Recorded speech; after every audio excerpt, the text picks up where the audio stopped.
देखिए ये question number 6 है। इसे हल करने के लिए यहाँ पर निर्देश लिखा गया है। निर्देश में कहा गया है सारणिकों के गुणधर्मों का प्रयोग करके प्रश्न 6 से 14 तक को सिद्ध कीजिए। यहाँ जो सारणी क्वेश्चन नंबर 6 में दी गई है, इसको हल करके इसका मान 0 प्राप्त करना है। तो सारणी को गुणधर्म के द्वारा तब हल करना चाहिए जब विस्तार से हल करने पर उसका हल बहुत अधिक लंबा हो जा रहा हो, और जब सारणी का हल विस्तार से करने पर बहुत छोटे ही भागों में पूर्ण हो जा रहा हो, तो वहाँ पर सारणी के गुणधर्म का प्रयोग करना कोई आवश्यक नहीं होता है। तो यहाँ पर हम लोग बिना गुणधर्म का प्रयोग किए ही इसे आसानी से छोटे भागों में सिद्ध कर सकते हैं। तो देखिए जब इसे हल करेंगे तो यहाँ पर लिखा जाएगा लेफ्ट हैंड साइड।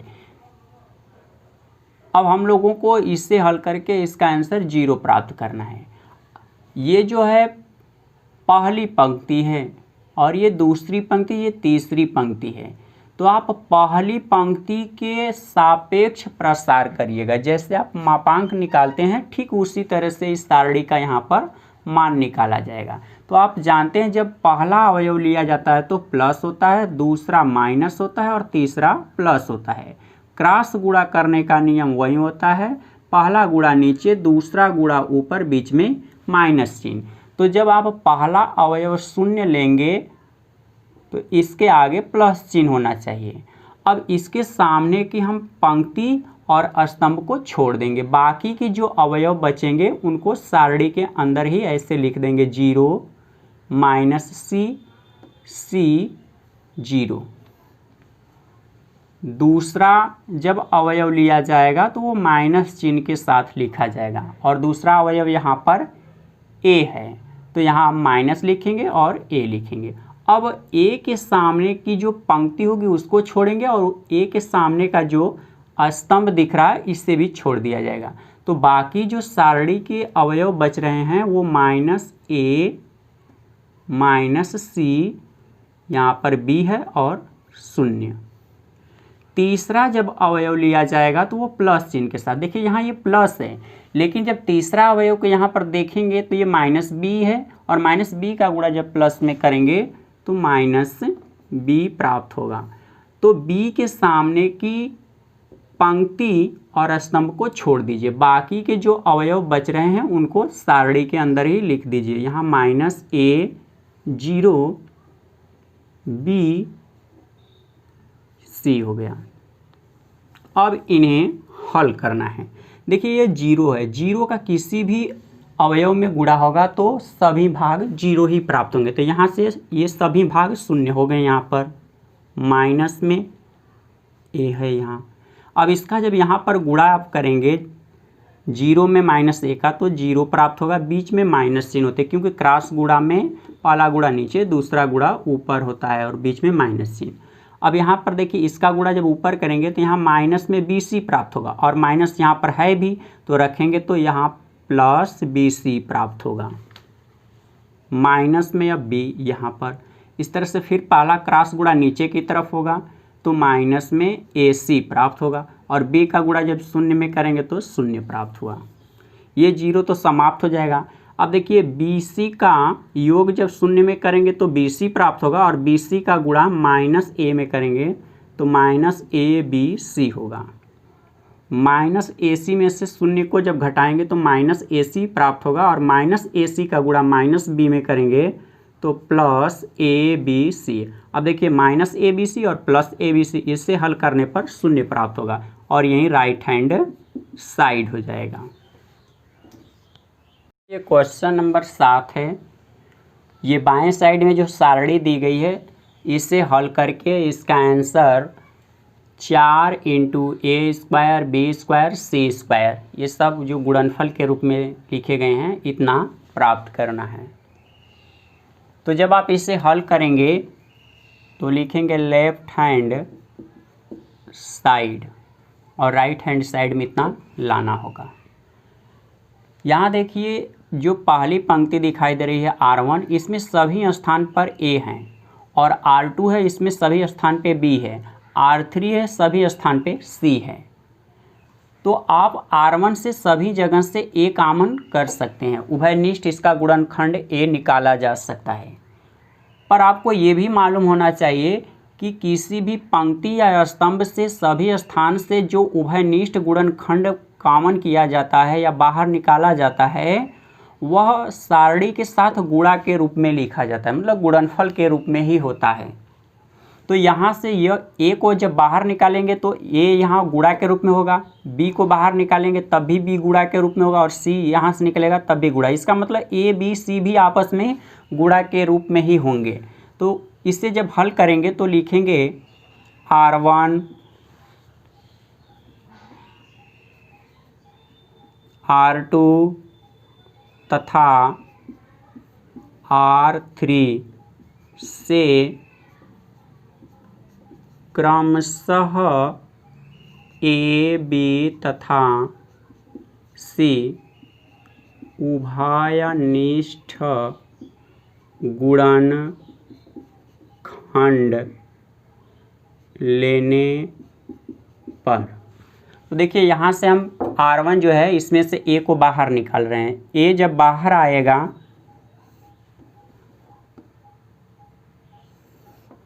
तो पहली पंक्ति में अब -A प्राप्त होगा, B होगा और C। दूसरी पंक्ति से देखिए आप निकाल रहे हैं B, तो B आके A के साथ गुणा होगा, तब दूसरी पंक्ति में जो अवयव होंगे A माइनस B और यहाँ पर C प्राप्त होगा।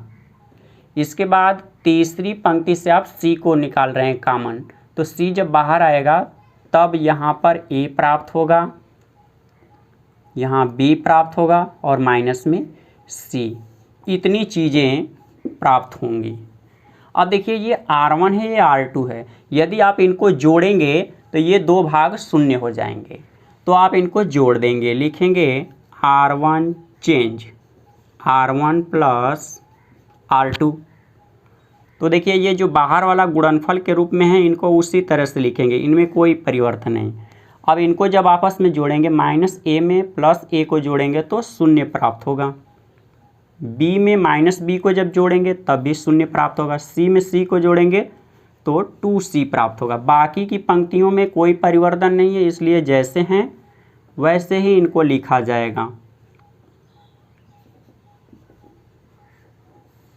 अब इसके बाद आप पहली पंक्ति के अनुसार इनको प्रसार कर देंगे, यानी R1 के सापेक्ष प्रसार करने पर।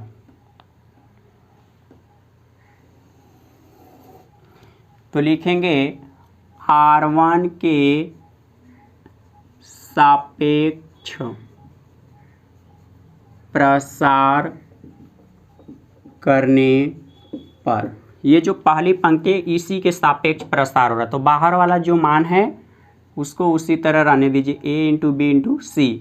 अब यहाँ बड़ा ब्रैकेट लगाइए और उसके अंदर लिखेंगे। देखिए जब पहला अवयव लेंगे तो प्लस चिन्ह के साथ होगा, और इसके सामने का देखिए ये पंक्ति और स्तंभ छोड़ देंगे, तो बाकी के जो सारणी बचेंगे उसको लिखेंगे आप यहाँ पर -B C है, +B है, माइनस में C। अब समझिएगा जब 0 का गुणा इस सारणी में करेंगे तो यहाँ का सभी भाग क्या हो जाएंगे, शून्य हो जाएंगे, इसलिए आप डायरेक्ट यहाँ पर शून्य लिखेंगे। दूसरा वाला होता है तो वो माइनस में, तो यहाँ माइनस लिखेंगे। अब 0 लिखेंगे तो ये 0 के सामने का जो स्तंभ होगा इसको छोड़ेंगे और इसके सामने की पंक्ति छूट जाएगी, तो बाकी के जो अवयव होंगे वह A माइनस यहाँ पर C है, ये +A है और यहाँ पर +C। जब इसका भी गुणा यहाँ पर करेंगे तो ये सभी भाग शून्य हो जाएंगे। इसका मतलब दूसरा अवयव के साथ जो भी संख्या होगी वो भी शून्य हो जाएगी। तीसरा अवयव अब बच गया 2C, तो तीसरे वाले के साथ प्लस चिन्ह होता है, यहाँ हम 2C लिख देंगे। और आप जानते हैं कि जो अवयव लिया जाएगा उसके सामने की पंक्ति और उसी के सामने का स्तंभ छोड़ दिया जाएगा, तो बाकी की जो अवयव हैं यहाँ पर प्राप्त हो रहे हैं, इनको आप सारणी के ही रूप में लिखेंगे। A माइनस B ए और बी है, इतना प्राप्त हुआ है। अब उसको आप हल करेंगे, ए बी सी, ये जैसे उनको वैसे ही रहने दीजिए, ये जीरो वाले भाग तो समाप्त हो जाएंगे। अब बच जाएगा यहाँ पर 2c, और इसको हल करेंगे, ए का गुणा जब बी में करेंगे तो ए बी होगा, बीच में माइनस चिन्ह होता है। फिर ए का गुणा जब माइनस बी में करेंगे तो माइनस ए बी प्राप्त होगा, और माइनस ए बी को जब यहाँ पर रखेंगे तो उसके पहले भी माइनस चिन्ह ऐसे रखेंगे, माइनस हो गया, और यहाँ गुणा करने पर भी माइनस आया तो माइनस माइनस प्लस हो जाएगा, यहाँ प्लस में ए बी हो जाएगा। अब उनको हल करिएगा तो देखिए यहाँ ए बी और ए बी जोड़ेंगे तो 2ab होगा, और 2ab का गुणा आपको करना है 2c में। तो देखिए यहाँ जब गुणा करेंगे तो 4abc प्राप्त हुआ। अब 4 का गुणा जब यहाँ पर होगा तो 4, और abc का गुणा जब abc में करेंगे तो a square b square c square, इतना ही सिद्ध करना है। इसी को लिखेंगे आप right hand side. Question number 8 का पहला भाग है। ये जो सारणी दी गई है इसे हल करके इसके बराबर a minus b into b minus c into c minus a प्राप्त करना है। तो a माइनस बी तभी आएगा जब आप r1 में से r2 को घटाएंगे, a माइनस बी यहाँ प्राप्त हो जाएगा। और b माइनस सी तभी प्राप्त होगा जब r2 में से आप r3 को घटाएंगे। तो इस हिसाब से हम पहले r1 माइनस r2 करके r1 को चेंज कर देंगे। तो लिखेंगे यहाँ पर r1 change r1 minus r2। यहाँ पर आप लिखेंगे लेफ्ट हैंड साइड, इतना तो प्राप्त करना है। अब देखिए आप घटा रहे हैं, ये सभी r1 है और ये दूसरा वाला भाग r2 है। एक में से जब एक को घटाएंगे तो 0 प्राप्त होगा, आप यहाँ 0 लिखेंगे। a में से जब b को घटाएंगे तो a माइनस b प्राप्त होगा। a स्क्वायर में से b स्क्वायर को घटाएंगे तो a square minus b square प्राप्त होगा। बाकी की जो पंक्तियाँ उसे नहीं बदलना है, वो जैसे हैं वैसे ही अभी लिखा जाएगा।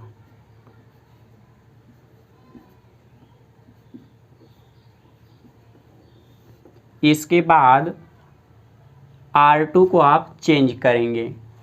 R2 को जब चेंज करेंगे तो लिखेंगे R2 change R2 minus R3। तो देखिए यहाँ पर R1 जैसे है आप उसको वैसे ही लिखिएगा, इसे न्यूनतम रूप में भी लिख सकते हैं। यहाँ देखिए 0 हो गया, यहाँ पर a माइनस b हो गया। अब आप फार्मूला जानते हैं, a square minus b square बराबर होता है a minus b into a plus b, ये फार्मूला होता है इसका। R2 को चेंज करना है। देखिए एक में से जब एक को घटाएंगे तो 0 प्राप्त होगा, b में से c को घटाएंगे तो b माइनस c प्राप्त होगा, और यहाँ देखिए b स्क्वायर में से c स्क्वायर को घटाएंगे तो b square minus c square प्राप्त होगा। ठीक इसके जैसा ही फार्मूला है, तो हम इसे भी लिख सकते हैं ऐसे b minus c into B plus सी। तो आप इसको लिखेंगे यहाँ पर b minus c into B plus सी। और तीसरी वाली पंक्ति में कोई परिवर्तन नहीं है, ये जैसे हैं वैसे ही आप इसको लिख देंगे। तो देखिए ये जो R1 है, यहाँ सभी जगह से हम a माइनस बी को कॉमन कर सकते हैं, क्योंकि 0 में a माइनस बी का गुणा करेंगे तो 0 ही प्राप्त होगा। उसी तरह से दूसरी वाली पंक्ति में देखिए b माइनस सी यहाँ से भी प्राप्त कर सकते हैं। तो हम उभयनिष्ठ गुणनखंड निकालेंगे, लिखेंगे R1 तथा R2 से क्रमशः a माइनस बी तथा b माइनस सी उभयनिष्ठ गुणनखंड लेने पर। अब यहाँ से देखिए पहली वाली पंक्ति में से आप कॉमन कर रहे हैं a माइनस बी, जो कॉमन होगा वो बाहर गुणा के रूप में लिखा जाएगा। a माइनस बी और दूसरी पंक्ति से b माइनस सी है, तो आप यहाँ पर लिखेंगे b माइनस सी। अब सारणी के अंदर देखिए क्या बचेगा, ये तो 0 है, a माइनस बी जब बाहर आ जाएगा तो यहाँ पर एक का आप गुणा कर सकते हैं, तो यहाँ पर आपका 1 प्राप्त हो रहा है। a माइनस बी जब यहाँ से बाहर निकालेंगे तो a प्लस बी प्राप्त हुआ। दूसरी पंक्ति से यहाँ पर 0 1 b प्लस सी प्राप्त हुआ, और तीसरी पंक्ति जैसे है उसको लिख दीजिए c, यहाँ पर सी स्क्वायर। देखिए ये R1 है, ये R2 है, यदि आप इसको घटाते हैं तो यहाँ पर भी शून्य हो जाएगा। ऐसा इसलिए कर रहा हूँ क्योंकि ये दोनों भाग का फिर हम प्रसार नहीं करेंगे। तो लिखेंगे R1 change R1 minus R2, बाहर वाला भाग जैसे उसी तरह रहने दीजिए, a minus b into b minus c. अब देखिए 0 में से जब 0 को घटाएंगे तो 0 प्राप्त होगा, उसको कहाँ पर लिखना है, R1 के स्थान पर, यानी पहली पंक्ति में। तो यहाँ 0, 1 में से 1 घटाएंगे तब भी 0 प्राप्त होगा। अब यहाँ देखिए क्या है, a प्लस बी है, उसमें से घटाना है आपको b प्लस सी। जैसे ही आप ब्रैकेट को खोलेंगे अंदर का सब चिन्ह बदल गया, ये कैंसिल, तो a माइनस सी प्राप्त हुआ यहाँ पर। बाकी की जो पंक्तियाँ उनको नहीं यहाँ पर बदला जा रहा है, इसलिए उनको जैसे हैं उसी तरह से लिख दिया जाएगा। अब देखिए यहाँ पर पहला और दूसरा जो अवयव है इनका प्रसार हम लोग नहीं करेंगे, क्योंकि इससे पहले वाले भाग में आपको दिखाए थे कि ये 0 हो जाएंगे, तो हम तीसरे वाले भाग का प्रसार करेंगे। तो लिखेंगे यहाँ a minus b into b minus c. जब प्रसार करेंगे तो तीसरे वाले भाग, देखिए ये प्लस होता है, ये माइनस होता है, ये तीसरा फिर प्लस हो जाएगा, इसलिए यहाँ पर हम डायरेक्ट लिखेंगे प्लस में a माइनस सी, और इसके सामने की जो पंक्ति और स्तंभ होंगे उनको छोड़ देंगे, बाकी के जो अवयव बच रहे हैं उनको लिखेंगे सारणी के अंदर 0 1 1 सी। अब इन्हीं को हल कर देना है, a minus b b minus c, और यहाँ पर आपका प्राप्त हो रहा है a माइनस सी। देखिए c का गुणा जब 0 में करेंगे तो 0 प्राप्त होगा, यहाँ 0 हो गया। 1 का गुणा 1 में करेंगे तो 1 प्राप्त हुआ। अब इनको और न्यूनतम रूप में हल किया जाएगा, a minus b b minus c. देखिए यहाँ माइनस में 1 प्राप्त होगा, माइनस 1 का गुणा इस ब्रैकेट में करेंगे तो यहाँ पर माइनस में a होगा और प्लस में c प्राप्त होगा। या करके हम इसी को देखिए कैसे लिखेंगे, पहले लिखेंगे a माइनस बी, फिर इसके बाद b माइनस सी, इसके बाद होना चाहिए c माइनस ए। तो देखिए c प्लस में उसको आगे कर दीजिए और माइनस में ये ऐसे पीछे हो जाएगा, c माइनस ए, और यहीं सिद्ध करना है। देखिए यहाँ पर जो सिद्ध करना था आ गया। ये क्वेश्चन नंबर 8 का दूसरा भाग है। इसमें बाएं साइड को हल करके दाएं साइड में a minus b into b minus c into c minus a into a plus b plus c इतना लाना है। तो हम लोग बाएं साइड को हल करेंगे और दायां साइड का मान ज्ञात करेंगे। तो जब आप इसे हल करेंगे तो लिखेंगे यहाँ पर लेफ्ट हैंड साइड। आपने देखा कि जब हल करते समय आपको a माइनस बी लाना है, और ऊपर देख रहे हैं ये पहला स्तंभ है, दूसरा स्तंभ है, तीसरा स्तंभ है। यदि आप यहाँ पर 2 स्तंभों को शून्य कर देंगे तो प्रसार करने में और भी आसानी रहेगी। तो आप C1 में से C2 को घटा दीजिए, यहाँ पर 0 हो जाएगा, और C2 में से C3 को घटाएंगे, यहाँ पर 0 हो जाएगा। बाकी के एक स्तंभ बचेंगे उसके प्रसार कर दिया जाएगा और आसानी से इसका हल प्राप्त हो जाएगा। तो लिखेंगे C1 change C1 minus C2, यानी आप पहले स्तंभ को बदल रहे हैं परंतु C1 में से C2 को घटाकर। तो देखिए आप 1 में से जब 1 को घटाएंगे तो 0 प्राप्त होगा, और उसको कहाँ पर लिखना है, पहले स्तंभ में, यानी यहाँ 0 लिखेंगे। a में से जब b को घटाएंगे तो a माइनस बी प्राप्त होगा। a क्यू में से b क्यू को घटाएंगे तो a q minus b q प्राप्त होगा। बाकी के जो स्तंभ हैं उनको लिख दिया जाएगा जैसे हैं उसी प्रकार से।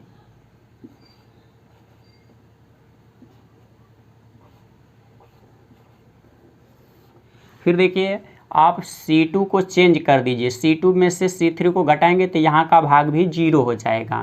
देखिए 0 करने का मतलब क्या है, आप जितना ही ऊपर वाली पंक्ति के अवयवों को शून्य करेंगे उतना ही आसान आपको होगा प्रसार करने में। तो यहाँ पर फिर चेंज कर दिया जाएगा। इस बार C2 को हम लोग चेंज करेंगे, लिखेंगे C2 change C2 minus C3। तो यहाँ पर पहली पंक्ति में कोई परिवर्तन नहीं हो रहा है, तो जैसे उनके अवयव हैं उनको वैसे ही लिख देंगे। 0 हो गया, यहाँ पर लिखेंगे A माइनस B। अब ये फार्मूला आप जानते हैं कि AQ माइनस BQ बराबर होता है A minus B into A square plus AB plus B square, इतना ये फार्मूला होता है AQ माइनस BQ का। इसलिए इसको आप उसी रूप में लिख दीजिए यहाँ पर A minus B into A square plus AB plus B square. ऐसा इसलिए कर रहा हूँ क्योंकि पहले स्तंभ में से हम A माइनस B को कॉमन कर लेंगे। देखिए यहाँ पर अब दूसरे स्तंभ को बदला जा रहा है, C2 में से C3 को घटा के, एक में से एक को जब घटाएंगे तो शून्य प्राप्त होगा। B में से C को घटाएंगे तो B माइनस C प्राप्त होगा। यहाँ BQ में से CQ को जब घटाएंगे तो यहाँ पर लिखेंगे BQ माइनस CQ। अब देखिए एक स्थान पे B हो गया, जहाँ B था वहाँ से, इसका मतलब तब इसे भी हम इसी फार्मूले में लिख सकते हैं। तो यहाँ पर लिखेंगे B माइनस C और ब्रैकेट में लिखेंगे B square plus BC plus C square, ऐसे लिखेंगे। तो इसको जब आप घटाएंगे तो डायरेक्ट इसका फार्मूला लिख दीजिए यहाँ पर B minus C into B square plus BC plus C square. अब इतना हो गया। और तीसरे वाले स्तंभ जैसे हैं उनको हम उसी प्रकार से लिखेंगे। एक यहाँ पर C है, CQ। तो देखिए यहाँ पर दो स्तंभ के अवयव शून्य हो चुके हैं। आप डायरेक्ट यहाँ से पहले कॉमन करिए, पहले स्तंभ से A माइनस B, दूसरे स्तंभ से B माइनस C, और उसके बाद प्रसार कर दीजिए। तो हम लिखेंगे यहाँ पर C2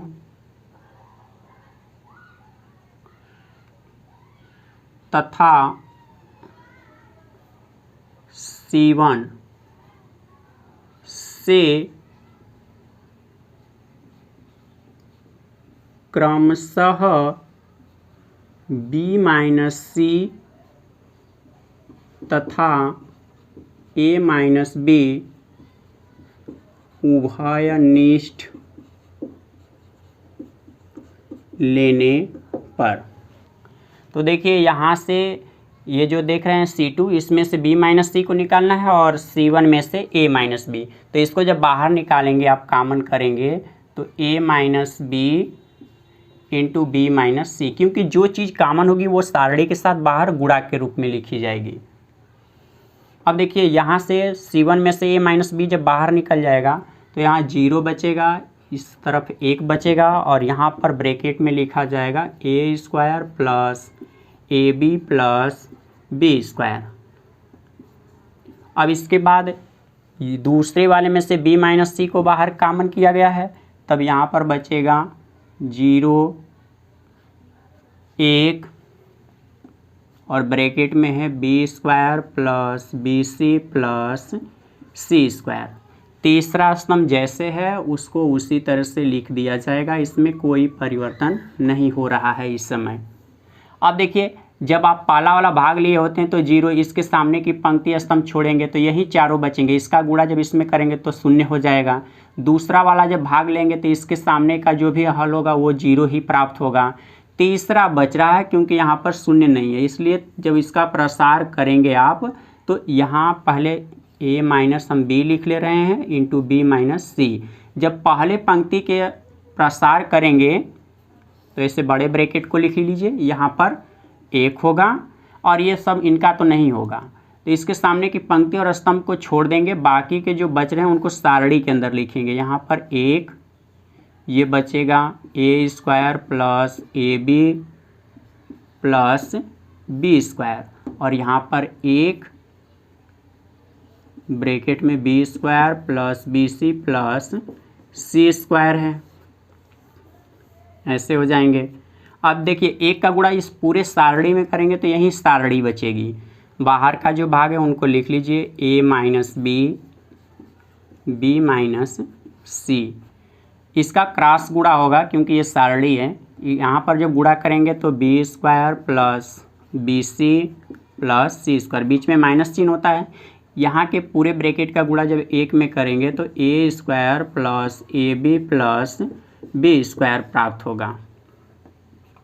फिर आगे लिखेंगे a minus b minus c, bracket को अब खोलेंगे यहाँ पर तो आपको मालूम होगा कि ब्रैकेट के पहले यदि माइनस चिन्ह होता है तो ब्रैकेट हटाने पर अंदर की सभी चिन्ह बदल जाती है, ये सब माइनस में हो जाएगा, minus a square minus a b minus b square. तो माइनस में बी स्क्वायर और प्लस में बी स्क्वायर ये दोनों कैंसिल हो जाएंगे। अब इनको और न्यूनतम रूप में हल करना से जो बाहर वाला भाग है उसे हम वैसे ही लिखेंगे जैसे यहाँ पर था, a minus b into b minus c. Bracket के अंदर देखिए यहाँ पर बी सी के साथ हम माइनस में ए बी लिखेंगे, b c minus a b, और प्लस में सी स्क्वायर के साथ माइनस में a square, a minus b into b minus c, ये ब्रैकेट के बाहर है। अब दो का ऐसे जोड़ा बना लीजिए, पहले वाले भाग में से आप b को कॉमन करिए, जब b कॉमन करेंगे तो यहाँ c माइनस ए प्राप्त होगा। और ये देखिए ए स्क्वायर माइनस बी स्क्वायर के जैसा फार्मूला है, जहाँ पर फार्मूला में a होता है वहाँ पर c हो गया और जहाँ b होता है वहाँ पर a, इसलिए इसको हम लिख सकते हैं c minus a into C plus ए, ये फार्मूला के अनुसार लिखा गया है। ए माइनस बी माइनस सी, अब देखिए इन दोनों स्थान से आप कॉमन करेंगे c माइनस ए, तो c माइनस ए को जब आप बाहर निकालेंगे तो यहाँ पर b प्राप्त होगा और b के साथ प्लस में बच रहा है c प्लस ए। अब इन्हीं को क्रम से लिख देंगे, a minus b into b minus c into c minus a, और यहाँ पर a plus b plus C.